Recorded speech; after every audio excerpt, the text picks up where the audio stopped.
Hi, everyone, and welcome. My name is Marnie Steinberg, and I'm the founder of iGen Parenting. This is our second virtual session during the COVID-19 era. Today, we have licensed clinical social worker and therapist Rachel Rubenstein here to present about managing your family's anxiety during challenging times. Rachel, thanks for being here. Marnie, thank you so much for hosting these webinars. It's amazing how you're contributing to the community already, and this is your inaugural year with iGen Parenting, so it's been really impressive, and thank you for being such a supportive host in having me here. So thank you, Marnie. You're welcome.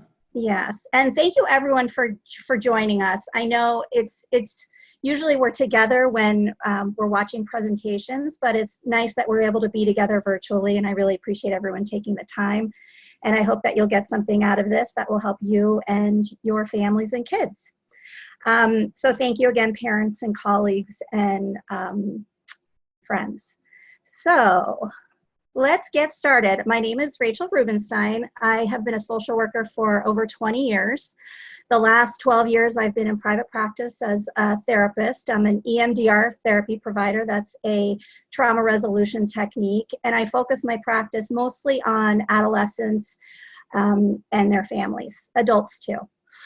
Recently I became the executive director of the Scottsdale Youth and Community Coalition. And in the last 6 months or so, we now have over 50 organizations and professionals that are on board with us as members, iGen being one of our active members, focused on assisting the Scottsdale community, youth and families. Our vision is all Scottsdale area youth are living to their fullest potential. And our mission is to build an alliance to support Scottsdale area youth by empowering the community in areas of mental health, substance use, and eating disorders. So if you're a parent, if you're a professional, if you're interested, my contact information will be at the end of this presentation, and just reach out to me. Everybody is welcome. The more the merrier. So let's get started about, let's see, a little technology thing here. I have some things here on the screen, Mari, that I can't get off about admit and see waiting room. If you guys can figure that out, that would be great. But if not, I'll just deal with my own anxiety and stress. So let's talk about anxiety versus stress. So we're using those terms a lot these days with COVID-19. We're talking about I have anxiety, I have stress, and they're kind of interchangeable, but I thought it would be important to talk about the difference between them. So anxiety is a clinical term used to assess and diagnose in the mental health world. It's a set of symptoms that meets a criteria. It's anxiety that's excessive for more days than not for 6 months or more. It's a feeling of worry, nervousness, unease, something that we're not sure what's going to happen. There's an uncertain outcome. And not everybody experiences clinical anxiety. Now we have stress versus anxiety. Stress is a common feeling that every person experiences at some time or another. It's a psychological pain. It's natural and normal. And especially during these times, I would expect most of us are experiencing some kind of stress. It's a result of a demand from it results from a demand on the brain and body, and it's the body's reaction to change that requires us to respond physically, mentally, or emotionally. So an overabundance of stress can be harmful to our health and our mental well-being. And I say that with a grain of salt because there are many things that we can't control right now. So there is a higher level of stress in our community. So what is stress anxiety? So stress anxiety, I put those two together because they are interchangeable. But again, it doesn't mean that you or your child has a mental health disorder. It means that you're responding naturally and normally to this very stressful situation. Okay, I know that someone had submitted a question, and I thought this would be a good time to put it in right now about, and thank you for submitting your questions. The question is how people manage anxious feelings in this unknown situation, and that is such a great question. And I'm dealing with it in my household as well. I have a 9-year-old and an 11-year-old, and we're doing this alongside with you. So the thing to remember about unknown situations is that people react very differently. Some people have a higher tolerance for uncertainty, and those people may have opportunities to strengthen their resiliency skills during this time. Others of us may have a lower tolerance for uncertainty, and those of us, including myself, are more likely to experience low or negative feelings or even anxiety. So we can't control what's going on in our schools, in our communities, outside of our homes, really. But there are some things that we can manage in this unknown situation. We can be kind to ourselves, not beat ourselves up, know that this is a stressful time, and we may be responding with feelings that we're not really used to having in our day-to-day lives. Engaging in self-care is another thing that we can do to address the unknowns and anxiety. This is a great time to keep up on your health routines, exercise, getting enough sleep, eating a good diet, even adding in something that you feel that you're comfortable doing to take care of yourself. Also reflecting on past experiences. We've all been through adversity before, right? And we've all made it through that adversity successful because we're here together on this webinar today. So if you reflect back on some of the experiences that you've had and what you've done at those times, the skills that you've used, the resources that you've used, if you can pull on those resources now, that can be helpful as well. Even though this is unknown, there is so much news out there. And if you're like me, I was attached to NPR minute by minute when this first started happening and really inundated myself with news and information. And I don't think that's such a healthy thing to do, because it then becomes the backdrop of our thinking, and that amplifies any kind of anxiety that we might have. It's important, obviously, to be informed and know what's going on, but to limit your exposure to news. Be mindful of when you're listening to the news, maybe not before bed, and especially not around our kids. Our kids, these little ears can hear quiet news. I've experienced that. So just be cognizant of when you're listening, how often you're listening, and again, who's listening, because it's, in our households now, it's not just us, it's our kids are around all the time too. Focusing on what you can control and can't control. In unknown situations, part of it is fear of the unknown, right? We don't know what's going to happen.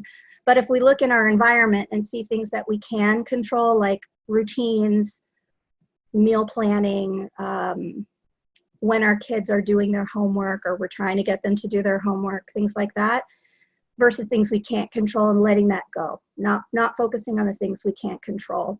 And then last of all, take your own advice. Like, you know yourself well, and if you were your own best friend, what would you tell yourself? If you were having anxiety during this time, which a lot of us are, what would you tell yourself? And to listen to your own advice. And if you feel like you're not managing well, you're not able to use the techniques and support systems that you have, seek help. There's so much professional help out there right now on telehealth, and it's very effective, and it's there for you. And I always tell all the clients sitting on my couch, I always say, I only see well people, and it's a sign of courage and strength and insight when you come to the office, because it's a sign of, hey, maybe I could talk to someone and things could be better. So that was a great question. I liked that one.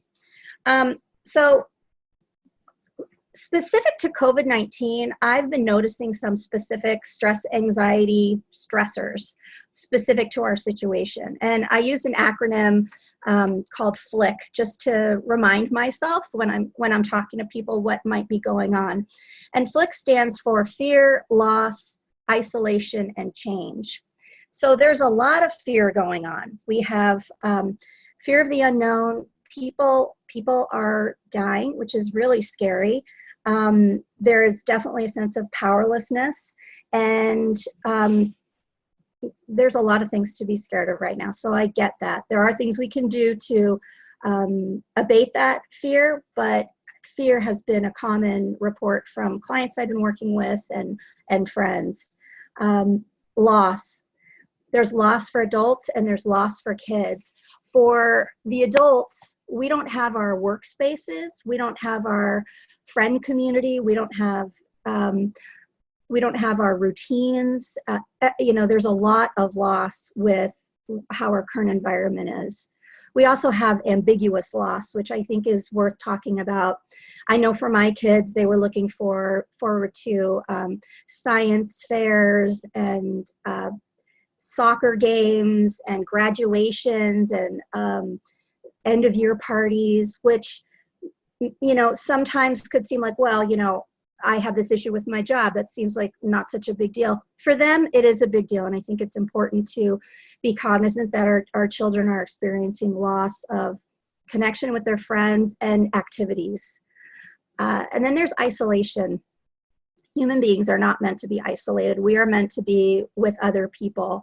And I think that is very stressful, that we are with our families. Thank goodness some of us have other people in our homes. A lot of us don't, and we're isolated, and making sure that we reach out, like this webinar. It's so cool that we can connect with each other, but still there's a sense of isolation between us and our community. And then change. There is so much change, so many new things that we're learning, that we're experiencing, online crisis, schooling, what a huge change, and so much to learn. That is a very, very big stressor. So can stress anxiety be beneficial? And I think this is a good question to ask too, because we're in this, and there's always going to be a silver lining, we hope, in our situation. So sometimes, yes, stress anxiety can be beneficial, especially when it's in manageable small amounts. It's a healthy response to a challenging situation. It can help motivate us, make us do new things. It can help us adapt and react to our environment. So yes, it can definitely be helpful. Sometimes stress anxiety is not helpful when there's an overabundance of it, or it's creating excessive behaviors or atypical behaviors that are of concern, dysfunctional behaviors, lack of self-care, harmful behaviors. And in the news, they've reported, and I'm not surprised, that there's a threefold increase in the reports of domestic violence. So sometimes stress anxiety cannot be beneficial as well. So I wanted to talk a little bit about how stress anxiety may look. And I chose this image of a puzzle piece on purpose. It's lots of pieces in different shapes and different colors, different sizes, and it kind of represents us, our community, and how stress anxiety can show up. It can show up in our body, in our mind, our emotions, our behaviors. And every person is going to look different in how they're expressing or not expressing their stress anxiety. But it does come in many shapes and forms. So let's talk a little bit about how stress anxiety may look in the body. So it can come up as somatic experiences like body pains, headaches, backaches. For kids, tummy aches. I was noticing for myself, I was having headaches days on end, and I thought, what's wrong? And then I realized, okay, I'm experiencing some stress here. So it's good for us to be aware of what's going on with ourselves too. Skin irritations, fatigue, weight gain, weight loss, panic attacks, breathlessness.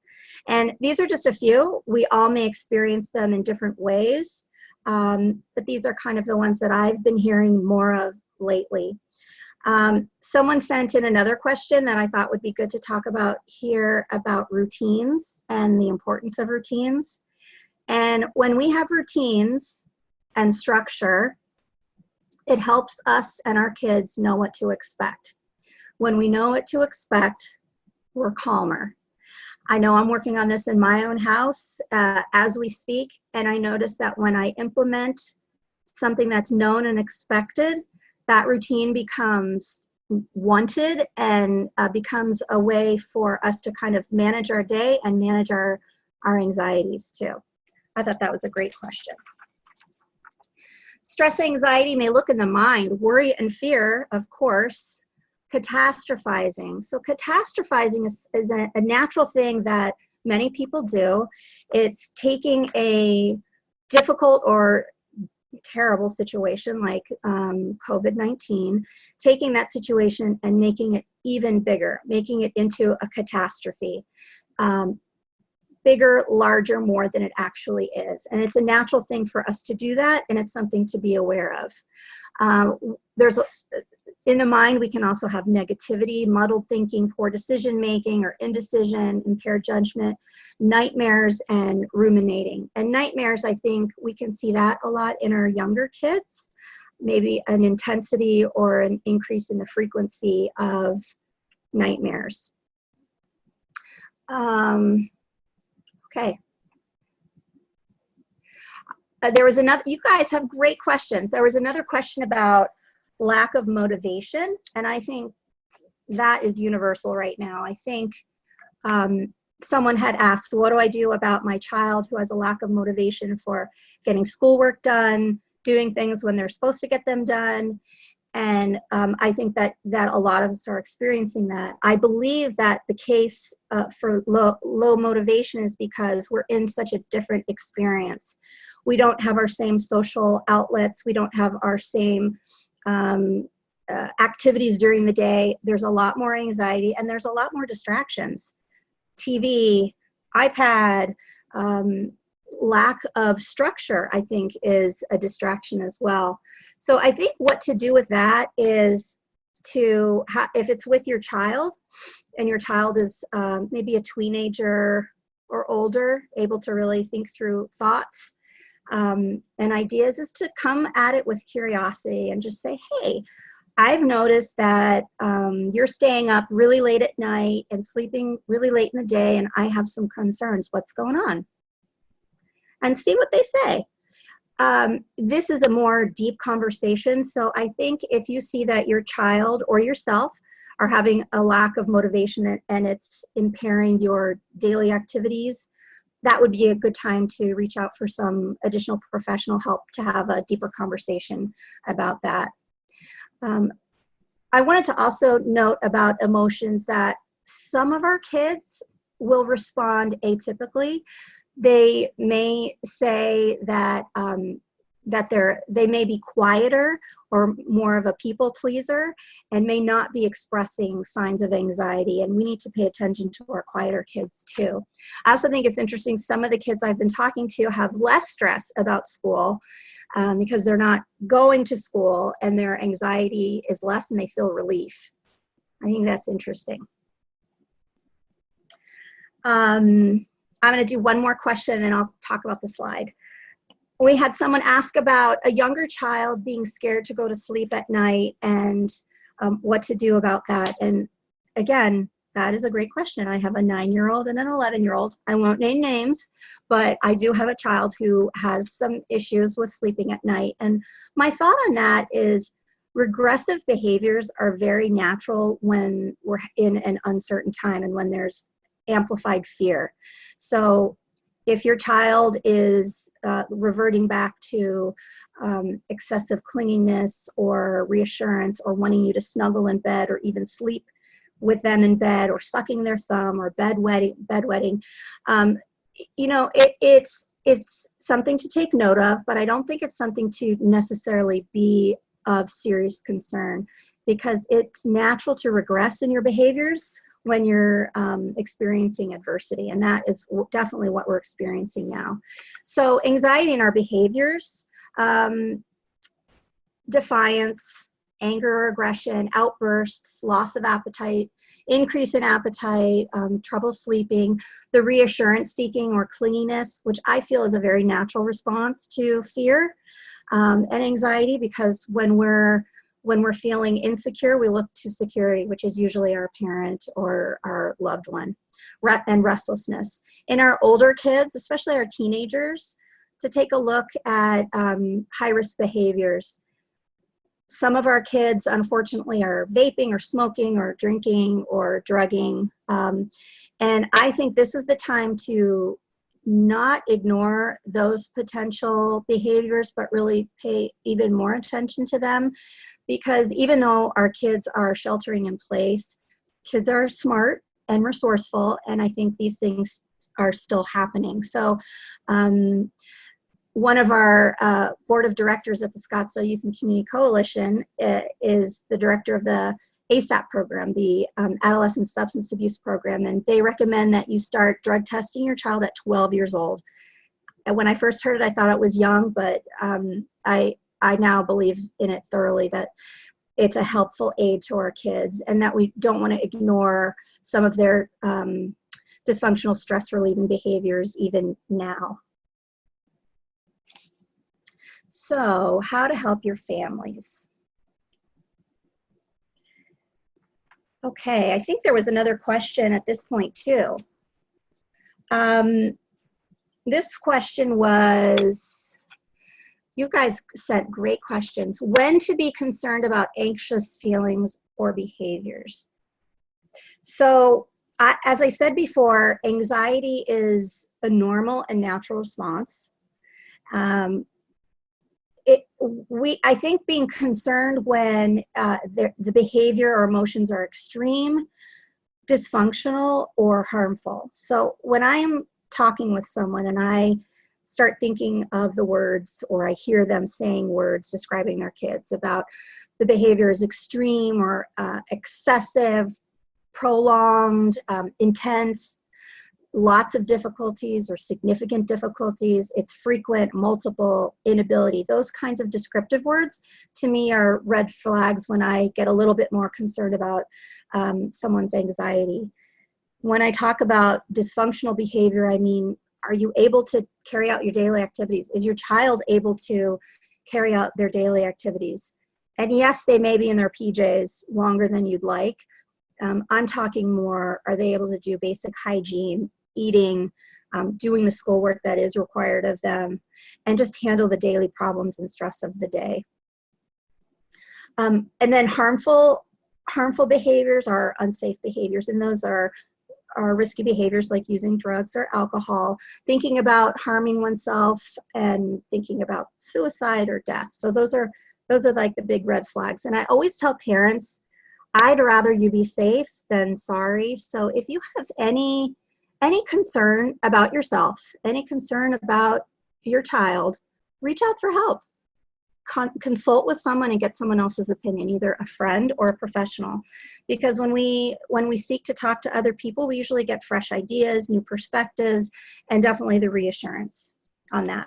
So helping your family. So paying attention to feelings. So I'm talking specifically now about our kids. Yes, we're going to pay attention to our feelings as well as adults, but paying attention to our kids' feelings. And we know what our kids were like a few months back, and we know what they're like now.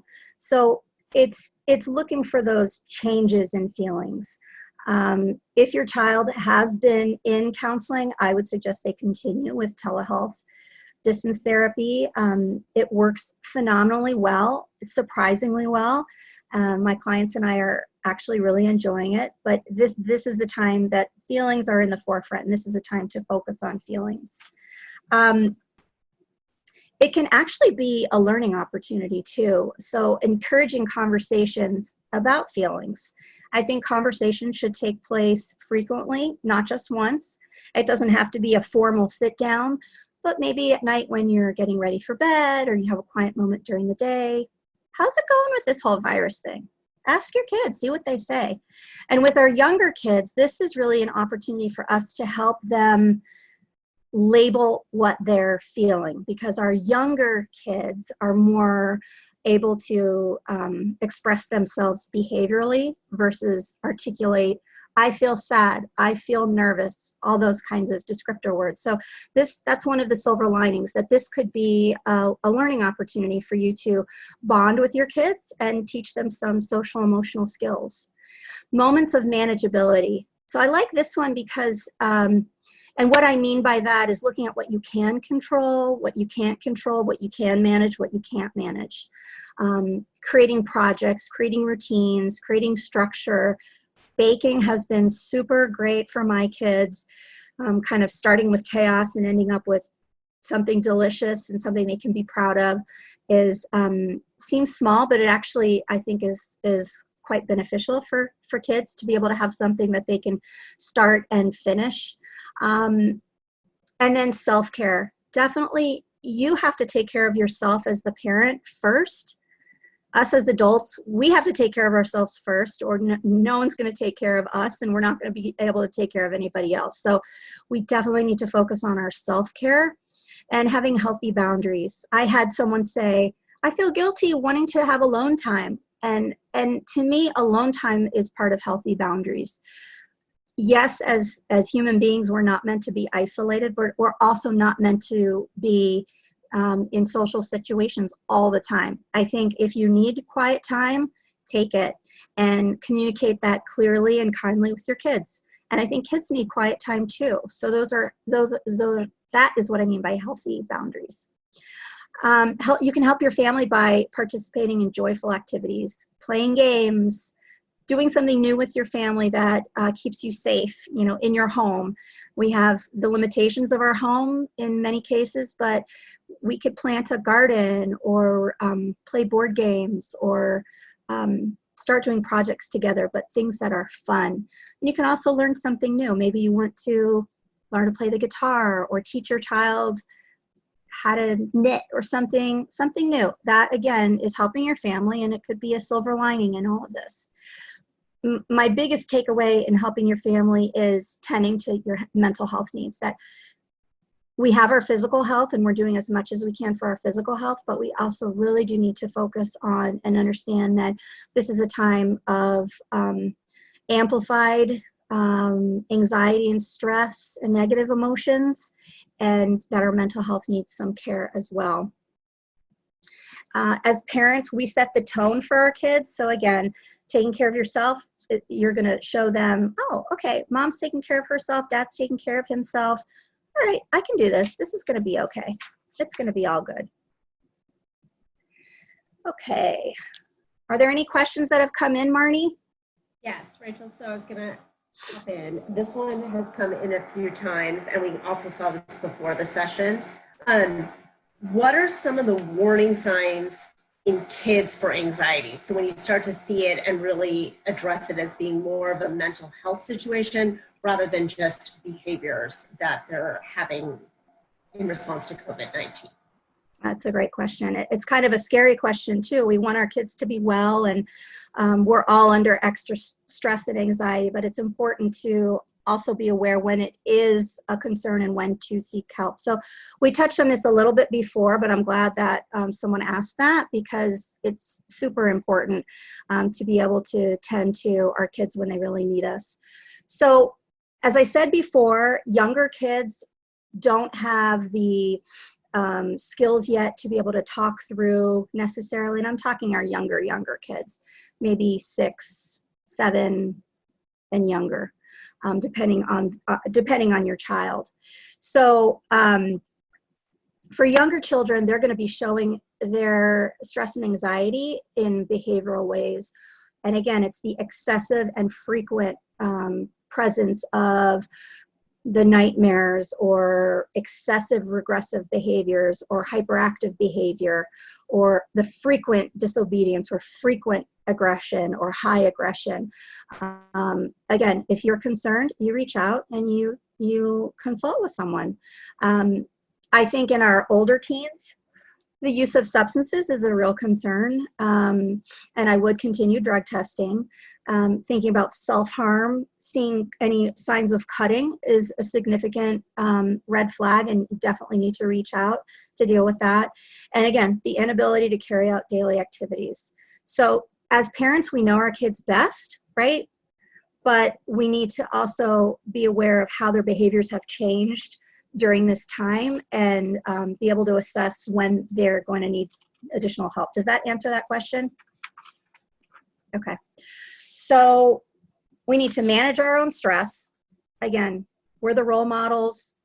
Our kids are going to model after us. We need to take care of ourselves. We need to monitor our children and stay in touch with them, stay in conversation with them.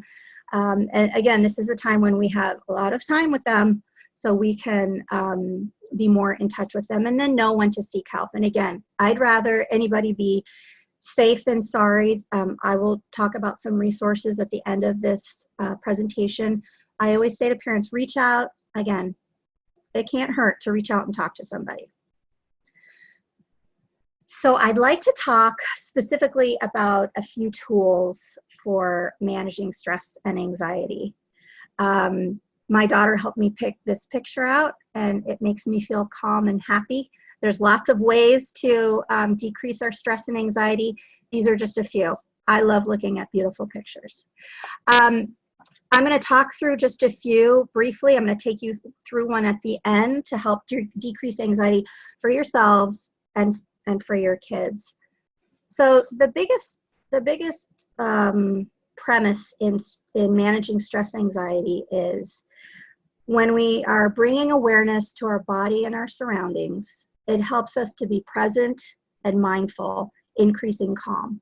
So when we're in the here and now, it calms us down.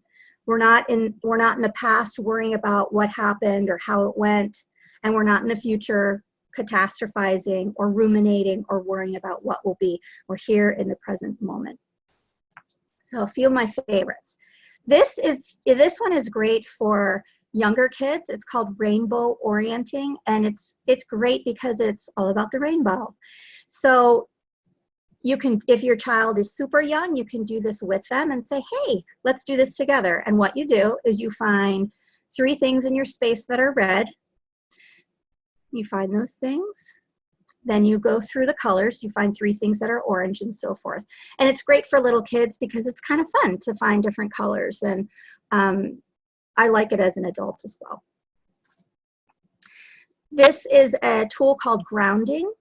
And grounding, again, is another way to bring yourself into the present moment and to bring awareness to who you are and where you are. So you pause, you remind yourself who you are, where you're located, the year, your age, you look around the room, you look for an exit, which is important because that instills safety. So you know how to get out of the room. Notice the sounds you hear and notice the smells. And then you notice your body, the sensations, the temperature, the comfort, the discomfort, your feet on the ground, your body in a chair, wherever it might be. And that is a way to bring calm to your mind. And this is a great one, I think, to do when you're in bed as well, trying to get to sleep, just kind of feeling how you are and noticing how you are. And then this is the one I wanted to take us through. It's called square breathing or paced breathing. And I have been so surprised. Most of my teenage clients come back and they love this one. They say this is the coolest one. So I thought we would do this one together. When I teach this to someone, I use my finger, but you don't need to use your finger. You can do this in your mind. So what you're going to do is you're going to start in the lower left-hand corner of a square. So let me back up. You're going to look for a square. It could be your computer monitor. It could be a piece of paper in your hand. It could be a window or a picture on the wall. For younger kids, it's kind of fun to see what they like. And like if your kid likes to draw, get a piece of paper and a pen, or a dry erase board and a dry erase marker. Kids love that, right? Or a block even, and you can help them, guide them along. So I'm going to guide you through, and then we'll talk about it a little bit more. So you're going to start in the lower left-hand corner of your square. And again, I'm using my finger just as a demonstration. You don't need to use your finger. So you're going to inhale, and you're going to count to 4.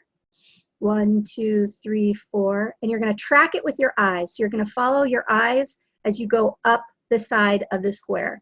You're going to hold your breath for 4, 2, 3, 4 as you track over to the next corner. And then you're going to exhale, 2, 3, 4. And then you're going to hold, 2, 3, 4. And you're going to go through that process as many times as you'd like, as slowly as you would like, as long as it is healthful for you. And for kids, I think it's a fun technique because it engages the eyes. If you're drawing or you're following with your finger, it engages more of your mind, and it is a calming tool. So I really like that one too. Some resources. Are there any other questions, Marnie, before I go into resources?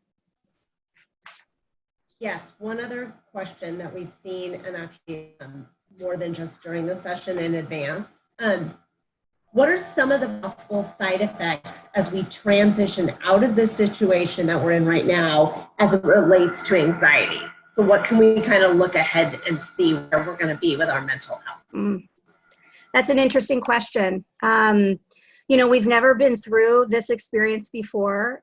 Through history, we've had adversity and people have come through horrible, horrible situations and survived. But we've never had this COVID-19 experience. I think of COVID-19 as situational crisis. So it's a situation that's a crisis, and it's become chronic. It's more than a few days, more than a few weeks. This is, already a handful of months, and likely will be more months in our kind of unusual new normal. And who knows how it's going to be when we do transition back into our new normal lifestyles. So everybody responds to crisis differently, right? Some may have more anxiety and fear, sense of loss. Some may have no experiences like that. It just depends on the person and their ability to manage stress. I've heard someone ask about post-COVID-19 PTSD type symptoms, and I thought that was really interesting. So just because someone experiences an adverse situation or an adverse experience does not mean that they're going to have a trauma response. So that means that because we're going through this difficult time, doesn't mean it's going to become a trauma for a person. It just depends on how you manage adversity and how it impacts us. And for some people, it's going to impact us with some positive ways, by creating resiliency skills. And again, it depends on how sensitive a person is, how able a person is to process emotions. And that's where a therapist can come in and help with those more difficult, sensitive conversations. And I think also the presence of a helpful, supportive adult for our kids can be super, super helpful. So while we can't say what the effects are going to be, but we can kind of predict some of the possible effects of this. I think also understanding that negative feelings can resurface. Even when a situation is over, it's very normal for difficult feelings, anxiety, fear to resurface and resurface and resurface. I would continue to focus on self-care when we're done with this episode, whatever our new normal is going to look like. Again, focusing on what we can and can't control. I think as well, being sensitive to grief and loss issues, and grief and loss in an expanded format. Not only are people dying and we're losing people, but we're losing experiences and we're losing moments in our lives outside of our homes. So I would say just being patient with ourselves will help with whatever side effects that we may have, and reaching out for help. Okay, so some resources. I'm going to show you my favorite resource here. I'm going to show you with my little clicker. This is the crisis text line. It's a 24-hour, 7-day-a-week text line. A lot of teenagers use it, but a lot of adults use it too. We all have our phones, and we all can text. So you text the word home to 741-741, and a crisis responder will reach back out to you. Oh, we have, Marnie is letting me know we have one more question. Ask me the question. Okay. So we just had another question submitted, and this is kind of different than what we've seen to date. So I wanted to read this one to you. About having older children in the home and or adult children with behavior that may or may not be conducive to the shelter-in-place environment. So somebody who is out there delivering food and then coming back into the home and not necessarily taking the precautions to protect the whole family. So it's really sort of about parenting adult children is the message that we're getting at in the question. That's a tough one. That increases my anxiety just even hearing that question. I think that having boundaries and structure in a home is very important. And even though an adult child is an adult, they still are living within a parent's home. And there are certain expectations, I think, that when we're living in our parent's home, we do things a certain way.